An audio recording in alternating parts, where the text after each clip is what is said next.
des schémas au tableau, de l'agencement dans les idées devant l'écran. Programmer est un travail d'équipe et ça parle code et ça parle chiffres. Quand on parle de développeur, déjà, c'est celui-là qui est à même de gérer tout un projet de conception d'une solution informatique. D'accord? Parce que quand on parle de projet là, c'est toute une étape qui va depuis l'analyse des besoins du client jusqu'à la livraison du produit fini, de la solution informatique finie. Et souvent on parle de développeur de solutions ou bien de développeur d'applications. Par contre, quand on parle du programmeur, vous voyez comment j'ai mis l'accent sur le PR programmeur, c'est celui-là qui est un codeur.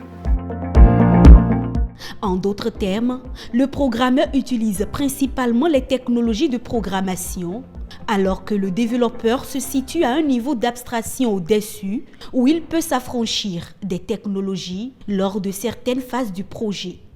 Un développeur n'est pas un programmeur, même si l'un peut se revêtir du costume de l'autre. Celui qui est développeur, il peut être un programmeur. Celui qui est programmeur n'est pas forcément développeur. Lui, il a besoin aussi d'aller acquérir justement cette compétence-là en termes de gestion d'un projet.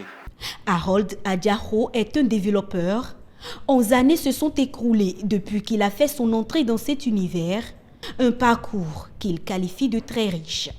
En tant que développeur, je me suis retrouvé à pouvoir mettre la main dans plusieurs secteurs. Aujourd'hui, si vous me parlez d'agro-business, je vous donnerai des réponses dans ce secteur parce qu'en tant que développeur, j'ai eu à travailler dans ce milieu et différentes questions autour du business, autour des réalités que les producteurs, que les entrepreneurs de l'agro-business rencontrent, aujourd'hui ne me sont plus inconnues. Pour être un bon programmeur ou un bon développeur, il faut avoir de la suite dans les idées, le sens de l'analyse, de la rigueur, de la patience et une bonne dose de curiosité. Ces geeks passent en moyenne 12 à 16 heures par jour devant leur ordinateur. Certains en sont même accros. Ils peuvent aller au-delà des 24 heures. 13 septembre, cette journée à eux dédiée est l'occasion de faire un break, selon Harold. Une journée au bord de l'eau, sans ordinateur, juste un repos. Et aussi, le jour, on peut quand même faire le bilan des perspectives qui s'offrent à nous. Programmeur ou développeur, la corporation a aujourd'hui la cote, mais elle reste l'apanage des hommes. Leur souhait est d'y voir les années à venir davantage de femmes.